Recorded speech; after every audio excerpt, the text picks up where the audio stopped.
Erev Savatov. Tu chung khang thu sim juda khang thu sim ngay na diu hi ali chan na hitain kamasa to te ni pu sem bai te to pi Esther bai te hi honin amani akuna na ngai sa diu hintin simasangin tun tha khang thu sim history hodi isai diu pa hi athisa ho thagau do samangin thin su ma sautin na khang thu sim pa hi athisa ho thagau Joseph ben Avihu Singsit Banle Gideon Singsun Ben Sarah Banle Dang Benjamin Ben Abraham Yona Ben Nehemiah Thangmin Lin Thangmin Lal Ben Adam Tamar Bat Sarah Naomi Bat Sarah Kalef Ben Abraham Nehemiah Ben Abraham Banle isai phalo isai hai milu ma hi jong le be nei mena se hian a Michelle song hi jong le thisa zo si thlaga dok sama ding hian lang na china ding chon them khata in panma sanga tin dive tora ne khat in panma sanga tin okay khazal tin asla kado sina sein tin tu chu iparasau parasat besalak aku na so besalak bungsom la segi chang li na aku na so ala do intin hichi asla aku na so Rabi Khaim pala khim an se bekin tin ala sulkham bishat ashoda be ofen kavwa muftak lo shelo iksero mizunotaf koi tabang anne namuna divetora se chu anne ke va no ding garanti ki pi he ti so garanti ki house na garanti ki pi in tin an ki van no ki la thu lo hi le te chu kil le ka fa khaim siman khaf dalet ot nun dalet na chu Rabi Khaim pala zi in pia sayam thil khat lo pi ta khana sayin tin koi hijing zong le ana ne zo ting birka amazon man masanga kho Hoseinu na Hoseinu khone hanwa jingka sakharit shara shirshal yom zawa ki simji pa ho Hoseinu ho hichi ho birka amazon man masanga asim jing ke ya hile thiso koi tabang hitabang simjing ke chuma hile gehinom the kodem birka amazon eino ro e pene gehinom amu pha lo de gehinom amu lo de te so koi tabang birka amazon mandiko sia Hoseinu simachu gehinom amu lo de so Shirshal yom zwa pa khana bangkit zong le sevet musa le khabui no seintin shalos pesukim shal tora ban le divre tora seidi ne ta lawa he zong le tanak phong do in lang okay khamisa khum sei tora sunga pasuk thum vas thum na sim de ban le neviim sunga zong vas thum na sim de ketuvim sunga zong vas thum na sim de ati so chutia he le tai sei pau chu gehinom namu lo de ti so tai sei pau chu ki le sevet musar le khabu in tora alkhuna pasuk thum nevi ma pana pasuk thum ketuvi ma pana pasuk thum hi birka hamazon manding kun si le sima ai lo jong le birka hamazon se lo nisia na nisia hi chi pasuk thum ho zo si na simjing ke ya hi le sumne zik le olam Vyas lo yera lo sumne zik le olam wangse na tusi na thilpha lo tin chana tu lo de so upana sa to ti michuya be sefa tamit parana sa yan lang house na yan lang le da cha hi jing jong le sefa mu de so tam ta mu de so hoi de parana sa hoi di tin he so ye thim no jana bika hamazan masanga Hoseinu khu isim jing ke ya hele gehinom kimulo ding ale nisia sevet musa le khabun nisia hi pasuk thum isim jing ke ya tora nevim ke tuvim hian le tora sunga pasuk thum nevim sunga pasuk thum hoi lai pem le kho ta lo chu ke tuvim sunga hi popua tora sunga hi popua nevim sunga hi popo le hun jing ta chu chi chu apat nan ne hitin injotina chaina ting le history pa ne khat bamit bara mitba se thale gama ana chon dan pau sekit nautin na tun na khang thu sima question answer pa na ki panu hitin masapena nakigin hanta Okay. Question number 1. Iskang avinu chu kum izat anadamam. A. Kum zale somgit lekhat. B. Kum zale som segi lenga. C. Kum zale som ni segi. kum zale somgit lekhat hinge. Kum zale somgit lekhat. Confirm na. Nanup tabi hon. Lung khel ta loading. Mi pi ho num lo nom ram. Di suke na. Di na sa suke. Okay. Kapaim tola ka go. Akhat na chu adik kita nahi. Ani na lut pai kinuhitin. Question number 2. Yaakov avinu apina chu Rivka imenu kumizat hitam. A. Kum som thum. B. Kum som thum le thum. C. Kum som thum le git. B. Kum som thum le thum he. Tatao. Confirm. Usim nanup nanang. Usim. 100% na confirm hanta na. Okay. Mi pi ho anung lo nom vam B ati hone. Yaakov avinu pina chu Rivka imenu kumizat hitam. Som thum le thum. Okay. Kapet dita answer. Kapaim som thum le thum adi nahi. Yaakov avinu pina chu Rivka imenu kum som thum le thum hitam. Ale bana question bana chalpe kinutin. Question number 3. Yaakov avinu chapa Levi in zizat ane am. A. Zithum ane ye. B. Zikhatbo ane ye. C. Zini ane nahi. C. Zini ane nahi. Zini. Tata. Tata. P. Esther anup nanang. Num me. Zini nahi. Okay. Nalunghon na khel num hanam. Khel ta loading. Okay, confirm na. Num lo na umwa mi pi ho. Num su okay. Alela. Kapaim. Levi in zini ananay nahi. Bana question bana phetkit payo hitin. Question number 4. Levi zite ni chu aminthon ipiham. A. Adinato ota ahi. B. Efrato sira ahi. C.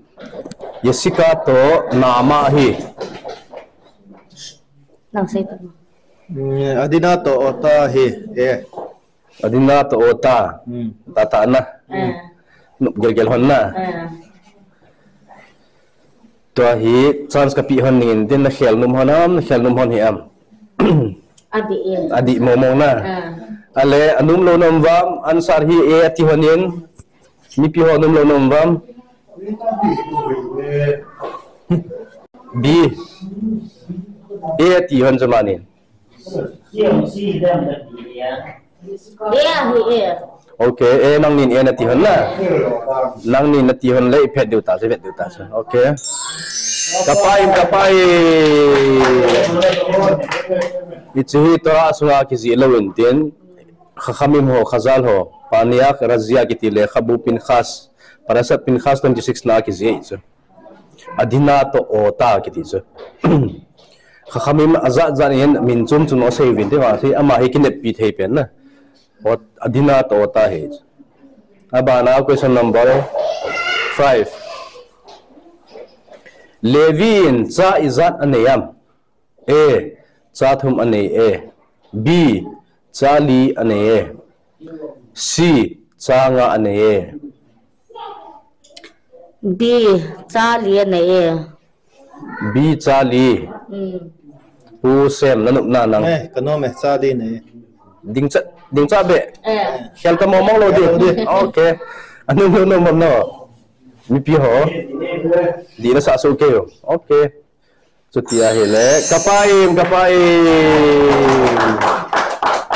Levi en cha li ane nahi. Cha li ho chu koi ko ham invite kit liu ta za. Bana lu kit pai witen. Question number 6. Levi cha liho chu pasal izat hiya nume izat hiuvam. A. Pasal ni nume ni. B. Pasal thum nume thum pasal khat. C. Pasal thum nume khat. Tinggal saya tu. Nang saya tu. Ikala la zinga ma. Pasal thum la na mai khat ai si. C. Pasal thum le nume khat. Okay. P. Estena nupna nang. Kanum ya. Numo mo na. Adang adi poi ti nom ram. Di na sa so kayo. Okay. Okay. Pet hotel answer. Kapai. Pasal thum nume khat anehi Leviin. Abana question number 7. Levi chapa thumo chu aminu ipipi ham. A. Kehat Merari Gerson. B. Gerson Amram Kehat. C. Merari Aminadav Amram. Kehat Merari de Gerson hai. Tata. Tata. Nuk tabe. P. Esran na nang. Adik ya. Okay. Nikilung tuhan mama zingin. Aday lo no mi pi ho. Di na sa so ke. Amram zau lo na. Zau lo. Tata. Okay, ada la pet tau tele. Kapai. Levi chapa thumo chu ke hat Merari Gerson hi. Abana question bana dun kit pai hitin. Question number 8. Levi chapa thumho la koi upapen ham. A. Kehat. B. Gerson. C. Merari. Gerson hai. B. Gerson limpen. Tata o. Nagyel khillo. Confirm. 100%. Okay. Adang asay num bam. Di na sabi. Okay. Kapay Gerson ahi Levi chapa la alin pensu Gerson ahi. Nabana question bana phekit payuhitin. Question number 9. Amram hi koi chapa ham. A. Gerson chapa ahi. B. Merari chapa ahi. C. Kehat chapa ahi. C. Kehat chapa ahi. Tata o. Di nama. Di ne. Pusan na na. Kanome. Okay. Na khelnum honlo na. Khelnum mo lo. C. Bang det na. Okay. Mi pi ho anum lo nom ba. Acha. To abana pherutan sa pherutin diam diam. Adi lagi kapai. Amram hi koi chapaham kehat chapahi. Abana question bana lut baikin hitin question number 10. Levi chanu chu amin ipiham. A. Yochevet. B. Elisheva. C. Serach. Yochevet ahi. Tata ino. Elisheva hello. Yochevet tu. Pusing anup na. Kanome. Yochevet hai.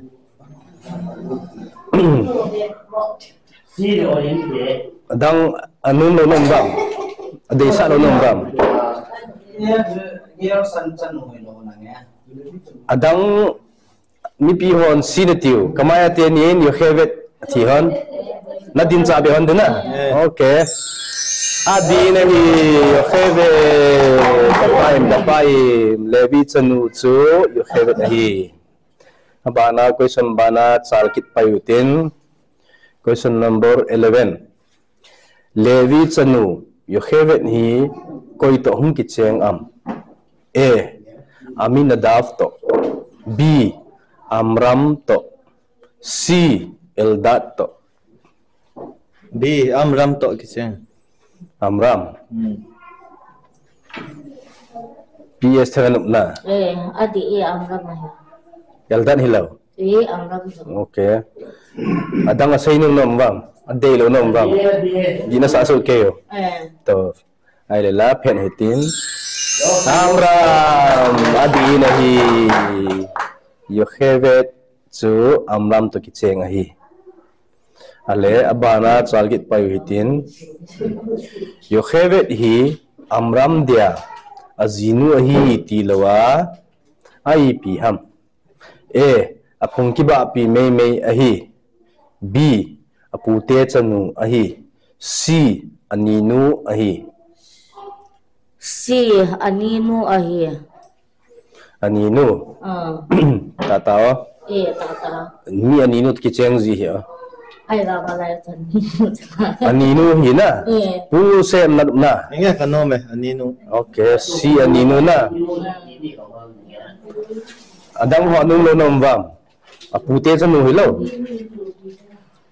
hello tata na okay adi nahi aninu ahi Amram dia Yocheved chu aninu he chu apa su pinu he chu kehat su pinu he chu Yocheved abana chalgit payu hitin to question number 13 Torah in ipa su pinu ki chen pi phallo ati le idia Amram in aninu ki chen pi ham Torah ki pi masanga chu phal anahi B zitheding numeidang lozi ahi C apa supi ta ahi lozi ahi Torah kipi masang aso phalat anahi na PS na nang 100% confirm nulum khial num honam zitheding lozi ki chen pi hi ti chu na okay adi nahi Torah kipi masang anahi zatsu i macha na khon na umlo Yakovin Rachel to liazong amani jo supi hi nei chu supi yong hi kitchen pi phal lo chu supi khat supi le supi chu ziana nei kop thailo na iti le ziana nei them te le na zinu thi ting le bo asupi nu kitchen pi the pa nei chu na zinu adam lai sunga chu azinu asupi nu kitchen pi thailo hitta bangsa tora azong psam napa supinu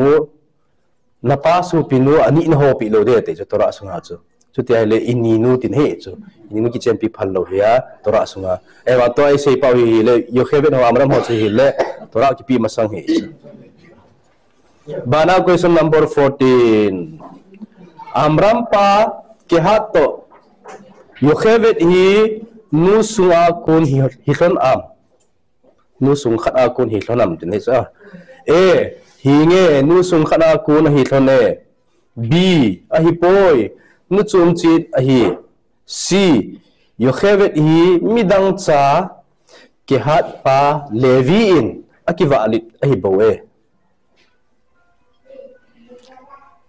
B ahi poi nu chom chi ahi nu chum chit ta tai no nu chum chit na ping na Yocheved to ke hat hi ucha he tiu sana hi hona kunjai se ba cha ke hat cha ju ko yo Amram jana le Amram in Yocheved ki chen pi Yocheved aninu he ti ta le ke hat to Yocheved chu ucha te ne chu te le mani hi nu sung khat ilo ham ti le B na ti han na pu se na na ta na okay adi nahi nuchum chit inja langa albul langa isen adina to o tai tiu jale Levin zini nei chu numeni zini kitchen pia akuna Yocheved pina khana kuna pasal thum ho pi ngai chu sia nuchum chit na kuna ping sia chu them khat phal do mai chu mani chu question number 15 Amram to Yocheved hin chanu chapa izat ahin thonam chanu khat le chapa thum B chanu ni le chapa khat C chanu khat le chapa ni C chanu khat le chapa ni chanu khat le chapa ni B S thar nup na nang kanu me tata ding de chet chet khel ta lo ding chanu khat le chapa thum zo hello chanu khat le chapa ni zo anum lo nom bam di su okay de tele di nahi chanu khat le chapa ni amnam to yu heaven in chanu khat to chapa ni nei thon amin ppm in vet kit deu ta cha question number 16 amram chate la mose rabenu hi aiza na ham a aneu pe nahi b amilai ahi c alin pen ahi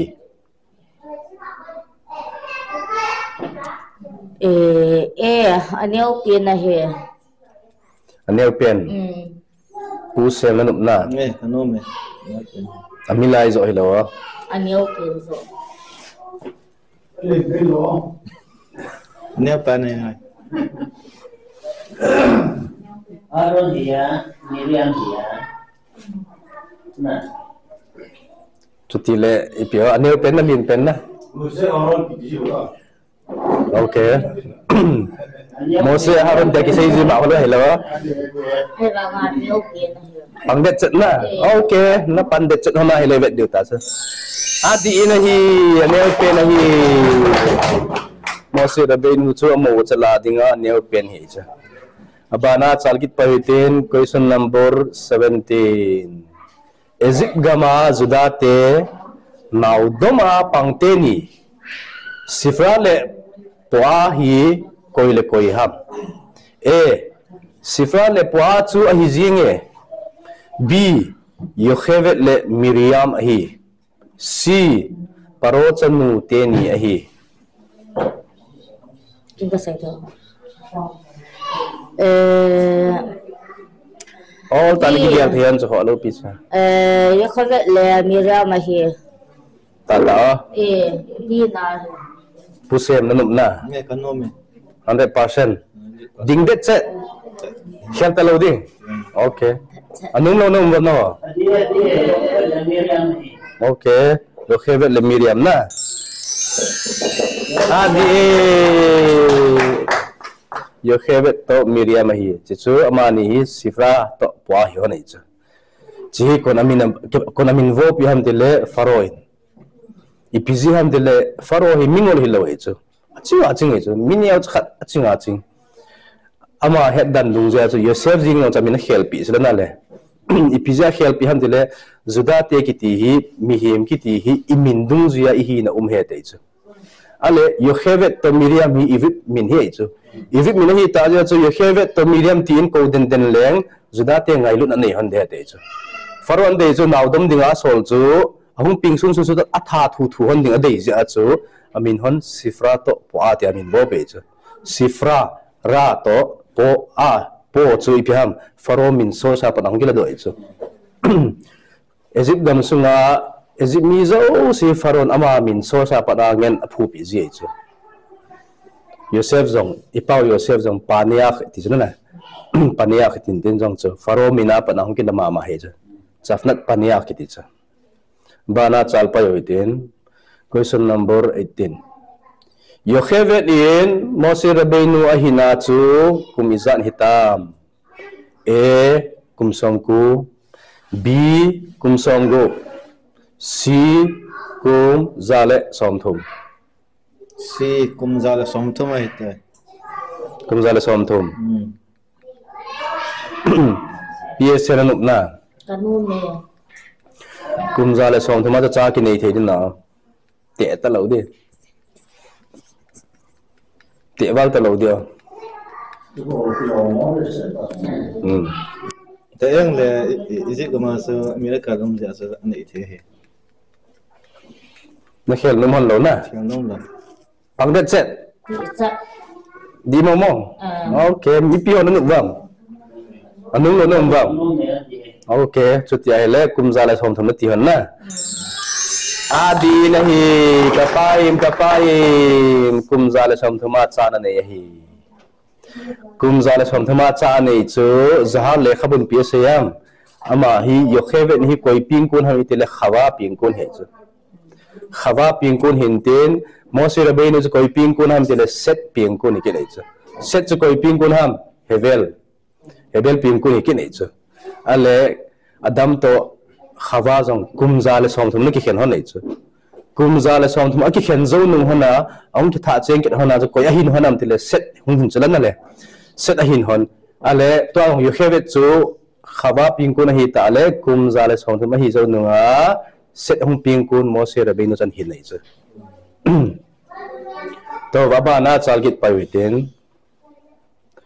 question number 19 last second Mose Rabbeinu apina chu anule apan ipiti anamin vo thonam rasi dungzuya a tuvia b yekutiel c smaya tuvia tuvia na nup tabe hon ham kilung tu chet ke tu chet okay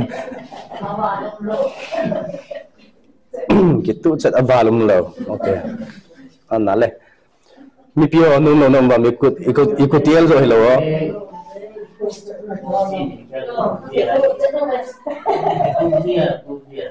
okay abana answer de hutin diam diam adi nahi ahum pin sa nu le pa na min vo na hon tu via he chu ai pi pi jing le Mose min so na ye putiel lo ma min tho tho chu smaya zo ma min tho tho na ale ahum pin na min vo na hon che le tu via he chu pi ja tu via ti ham to fa pa na hon kila do chu pi ji ham Mose Rabbeinu hum pin na ain sung hi awa jing he ti chu in sung hi va jing va be se hoi be se hi le hoi chu tof ki tin den hoi be se thil pha hi ja chu tof atiwa tofa pana kila da tuvia ti amin voi chu Mose chu hi le koi min vo pi ham iti hi le batia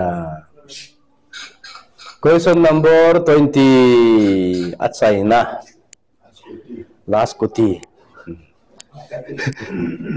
Mose Rabbeinu hi anun thaizat anavopam a sasagi b sagup c saku B sagu ayah b sagu tata o saku hilo Mose nanup na ano me khagup he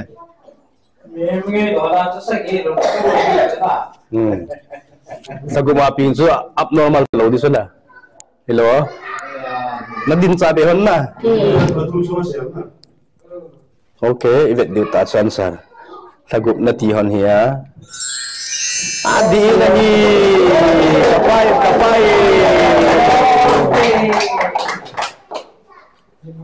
pusem to PS on team hon ma jingin Mose Rabbeinu hi sagup ma pingin tin Sathum sung anun asel Sathum sung asela asel zo lo ma phana hi bo ma hena tu lo sai chu na saguma na ping ke nei chu ama hi lang khana chep tan sang pingin tin saguma jong saguma ping ki ti chu le si chunga mim saguma hung ping the ki ti chu abnormal te chu abnormal itia hele aphalam uma asilam umje chu angola hele ngol pai angol wang la le ngola ngol la thei lo de achi wang la le aching ke nei chu thagwa pi ho chu mal jing ke nei chu chi dan chu de chu hinten achai na hitain to daraba sawato lekulam to daraba tu biswat imasang ma tu biswa hung ditan na tu biswa na dinga hi halakha kitile thilum dan pa ne khatin soing katin so tin le China di ta chu de varim bung som ni chaw som le ku na chu ki adam et hasade mihim chu lo la ya thing phung thabang he ti chu mihim pa chu de varim bung som ni a chu na mi thing to te kai chu ale tu a hi Monday le khon Sunday ni zan ang ke panding inten Monday ni khon tu biswat iman diu ta chu tu biswat na hi PGI man ham tu biswat chu pikun ham ta le thing te kum tha inten a Michelle te hen kum tha li ne chu New Year li ne New Year sel to pa hi che pa hi thing te kum tha aya khat aban le gan cha te kum tha aya aban le kum zo si tha zo si kum tha om kina aban le mi him te kum tha om kene chu Rosh Hashanah judgment day hona hichila chu New Year la adinga tu biswat pa hi thing te kum tha hin ten thing te kum tha hi pizza kilom ham chini le hin ta khanun yang ke sei lo da na ki ti ki bol lo an ki ngol ngai lo hichini khu ho vela bang hi hichiza na hi tu biswat ni tla hi zinei di uma hi le anangol lo de ti chu ki pa ni khu he chu hiti da ba ki pa ding ni khu om ta poi ti chu ale bet samai to bet hilal kinil hon inten bet samain hichini khu hi Rosh Hashanah shel ilana ti chu swat det wan ni khu swat det wan ni khu Rosh Hashanah shel ilana tienten tu biswat ni khu hi ke le Rosh Hashanah shel ilano ti ke ne chu athu cheng man pa jo ngai le chun khana chu singular mana khana chu plural mana chu ale swata hi phe ma lo pi na ita le swata hi tora he thena rong ilung rong ki hong he ti chu ilung ko rong pathina hon he ti chu Mose Rabbeinu en zong le khabuan ja jo tora le khabuan ji chu itinia panaji panham swat det wana panaji panai chu which is what that wana hi thing te thing na ho hu tha ke ke no tu cham ge ya chu khu thim wa na khu thim wa ita ja chu nisa chomai chu ni khu chom ta ja chu thing te jong in nisa ngai cha ne chu thing te no mi him ngai cha dabang banga le angai chat hu angai chat tu angai chat me angai chat ale tu winter sungsi sia chu nisa thum wa ta ja chu nisa ten a hiding dol ta nisa mu ta lo thing ten ka tin na thing ten a hiding dol ta nisa mu ta lo ji wa hi ana thu zo si thing phung khat ni ko vele chen ana thu khat cham thei ve ta chlai thing phung ko ana khat cham ta lo cha na o si pai ta gam ta a thi ta le kilometer go bet but jeng e chu ai va tu bi so ong ke chai ting le hen tu bi so ong ke chai ke pa na he mo na tha ong ke te ve ta Hiti sungsi sia chu tui achop winten cho ting le ngke lim panai chu ga an su pan bambu ithi jong hona gu jong khu kum nga tui chap ngai ti chu mi khat pa hin America ho khat hin China a ga khul ni chu China a ga cheng ngai chu chom khat kum khat no ho ga cheng ale ain kompa Chinese pa hin ni si le jingka si le hin mun khat hi tui chap jing ngai ti chu atui chat na mon chi vet le lai ma cham lo achap jing ni si na achap ata an chap akum an chap kum khat an chap kum ni an chap kum thum kum li an chap kum nga an chap akum nga na ding akum nga sunga hi America pa chu America ga ma ki nung le na ding khat an nei hapta khat vel ga jin do na ding khat an nei hapta khat ga jin do hung ki nung le ta China ma hung ki nung le a hele China pan tui achap chot na mo na chu gu na ke chu bambu tui khu achop khu kum nga zen chap ngai intin kum nga zo hong ke do kal si chu hapta khat dong lut kit loi chu hapta khat ka khu metar sa kit ring chu hi chen ya chu ale hi chen ge hong san de chu tui kum kha pi cha chom mai chu hi ta banga chu hi chi ilan te ho jong hin tu la ya guzu zo si ake khol wa in zo ting la khon aga in ne de bai chu tua agop tai na ti chu amoin tui ki khol pen hi chu tui ki khol wa in zo ting le ni pi ong hi ting le gan so ding aga pa chu yon ine ket de chu hitta bang cha mi him zong dau phat umin ten ikhi su de phat umin ten ki ngap na momong lung thim ki pa na momong ta lo hop momong nei ta lo hopeless dana ki gelta hi chi ting na chon Solomon lempan pi sem ding do okin in te chu hita bang na din do ki nge ya hele ni chadik kiti tu thum ve sa gi ve ki tang ha ya de so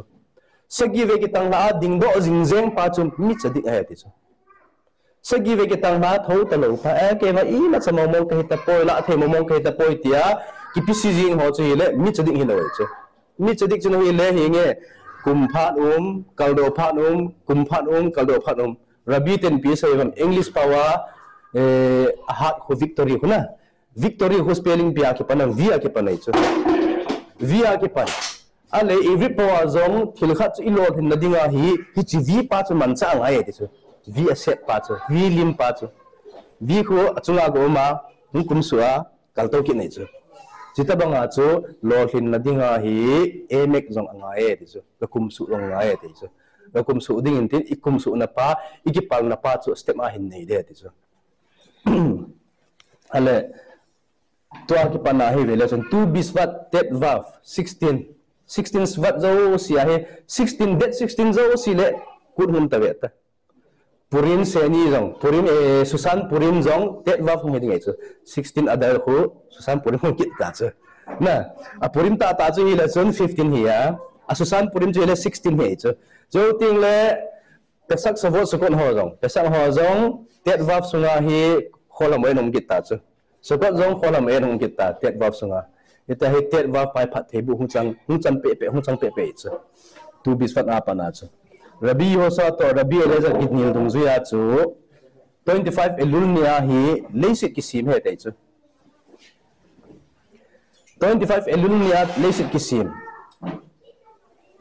na ale first elul first tisre nia hi mihim paung kisim he chu leisit chu ta kisimam rabi elezer to rabi ho sa dung zuya chi ti le 25 elula leisit kisima first tisre ya hi rosasana imanova adam harrison pin ni khucho tiso rabi yo sota rabi eleza dungzui hi ya amani kini hon ka tinas likha rabi eleza dungzui ya hi le leisit hi itia kisima ti le 24 adara kisima icho rabi eleza dungzui ya cho 24 adara kisimin one nisan det one nia mi him pa kisima ti kini icho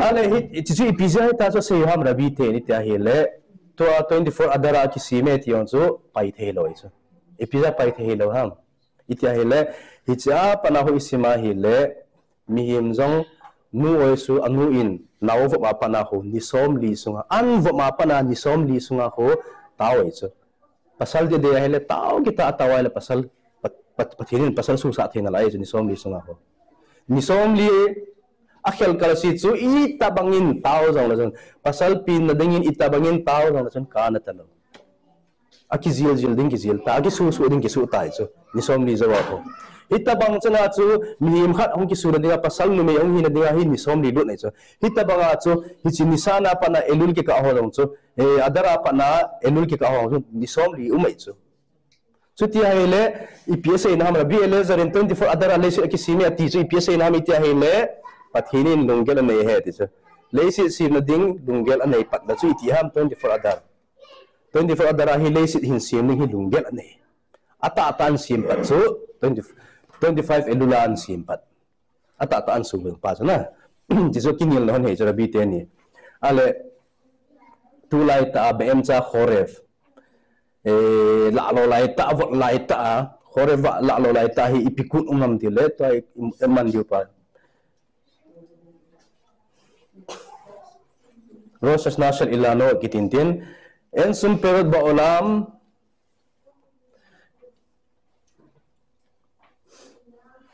to velechon to apanahi hi chithing phung agop bet bune iti holo hin tui achop ding mentin nipi ting le hun aga an su diu pa chu mi him te ho jong hi chi apanahi en ki khol ling in tin pia naga tha na pa rabi nakman se in tin naga tha su na tha su na chu amolin mangin ti chu agul zep nan mangin te chu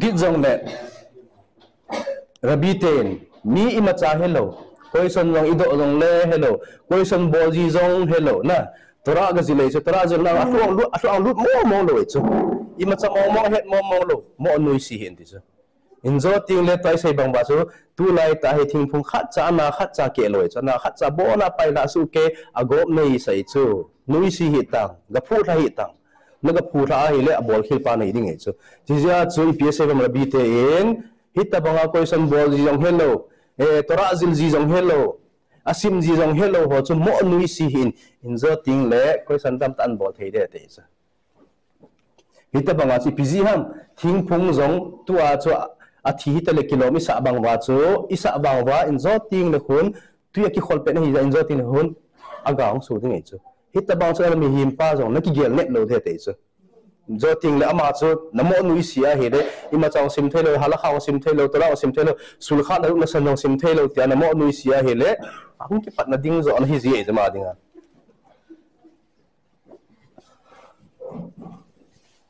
ale tu bisfat ni le khon tikun tam ta omin tin theiga zat som thum okay theiga le si chunga he rabi khan vitalin theiga zat som thum umeti so zat som thum ho chu hop thuma category thuma ki hom khen maintain group thuma ki hom khen wa achilut bria asia o maintain achilut chipam tele thing tho pen hiya bria chi le alai pa hiya asia chi ho le sit pa hi chu hi chi dung ju cha athei ate ka pi me chu achilut pa chu hi le likha achilut pa hi le ate pi dum lo te pi dum talo aban le yechira hinten yechira likha ka sai khel chu yechira achilut yechira bria aban le asia he chu yechira achi pi uma mitele vanti la thing tho ho bo vanti la thing tho ho bo to chadikim athisa thing tho ho bo umu ale bria achi pi uma itia he le vanti la pha jang asi jang mi ma pha jang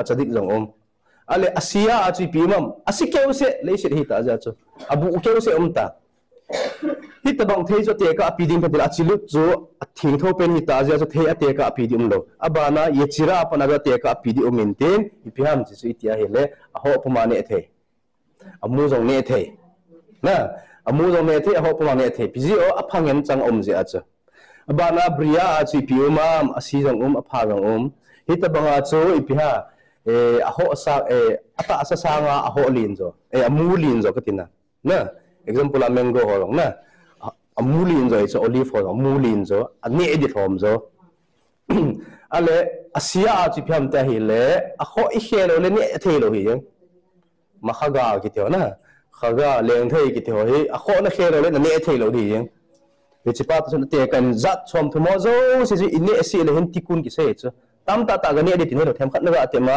brakha risona na se ya tam them khat na te ma atikun sim di umin te le kha bu chang he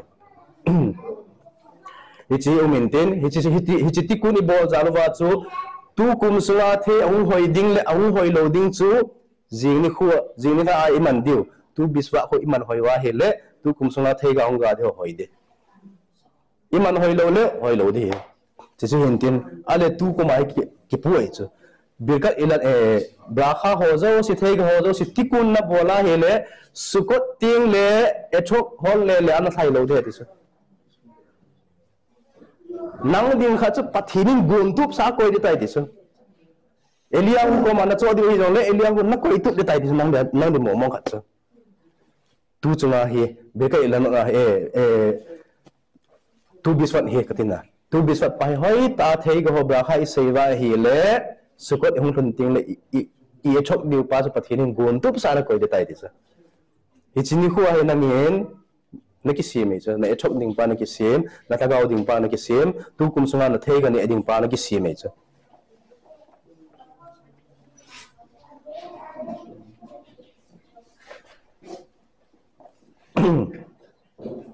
ale ton abrakha tu ahe abrakha pa ho jini ku tin kon atikuna tambal ja chu jini ha le kon hala khai se man do di ho to kan se go nei chu aji chu atikun se se ta za phai zo ha le kha bungen asima sim hat na lai chu hebi pa helo na lai chu je ji hinti isot di hi ja chu jing le kon di ve tra sei le hen isot che di hi ja chu to kan sei ma sat gu nei chu ale ipya ma sa pe na chu thei ga zo si agam ga sa go agam ga sa gi ong ki choi ta e hayet ngen ju na le tamar lusuga ban le olive na ban le kita pomegranate na hichovel ho grape ho hichong ki choi ta chu gamga se gi ngen he chu gamga ho ngen he chu gamga ho ngen hi ta hi le brakha jo hayet ngen hikit na lai chu hayet ngen hi le hoi chi pen chu adna choya brakha na sei de ha ti chu ta chu hoi chi pen na choya brakha na sei de ha metia hi le amutam lo pe na